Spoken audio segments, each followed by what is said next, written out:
Let's talk about boxing. For generations, it's been the ultimate test of skill, heart, and pure will. But right now, the sport is in a fight for its own soul. It's a brawl between its legendary, storied past and the future, a future that demands our attention 24/7. So, what's it going to be by 2030? Is the sweet science going to evolve into something smarter, safer, a true global powerhouse? Or is it going to splinter into a chaotic spectacle where social media views matter more than a championship belt? And that's where we start. Round one. This is the main event, really. The timeless purity of the sport squaring off against the algorithm, the digital machine that basically runs our world now.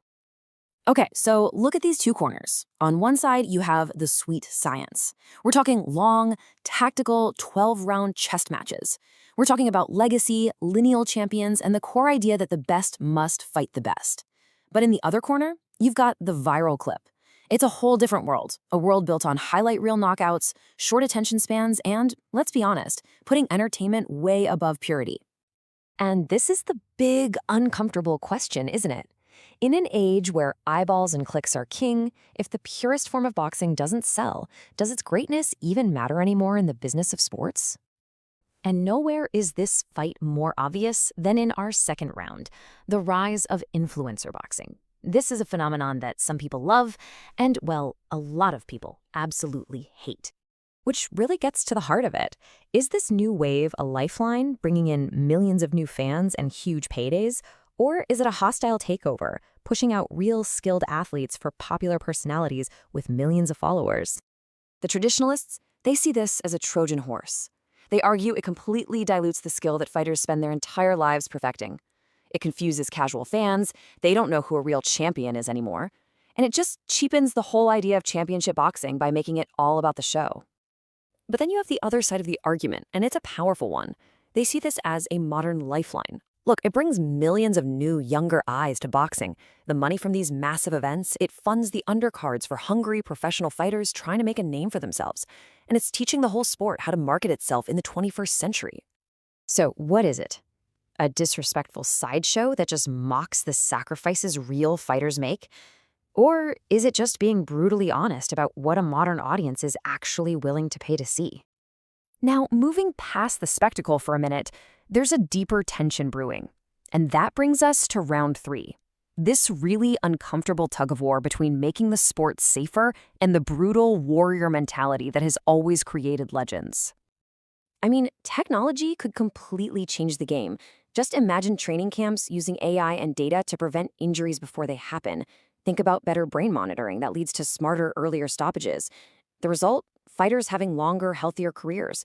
A future where our heroes can actually age gracefully. But here's the uncomfortable part.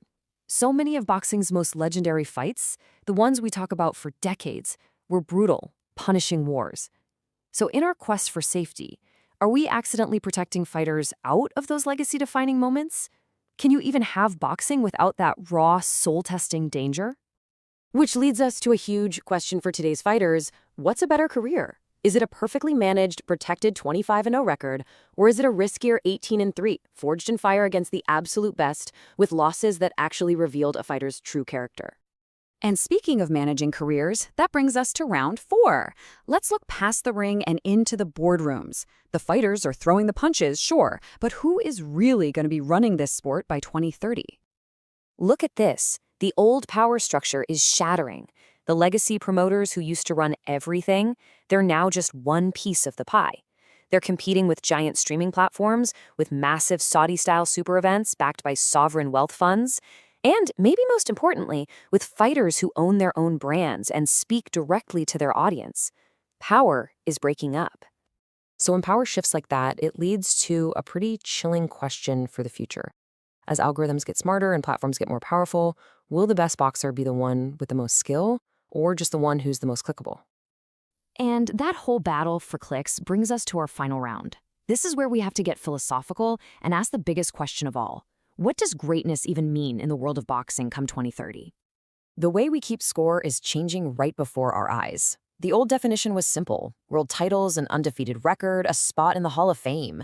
But a new definition is taking over, one based on how much money you earn, how many views you generate, and your cultural impact. It really makes you wonder, Would a legend like Muhammad Ali even survive in today's boxing business?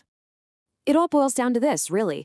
When we look back from the year 2030, are we going to be ranking the legends by the championship belts they held or by the number of followers they had?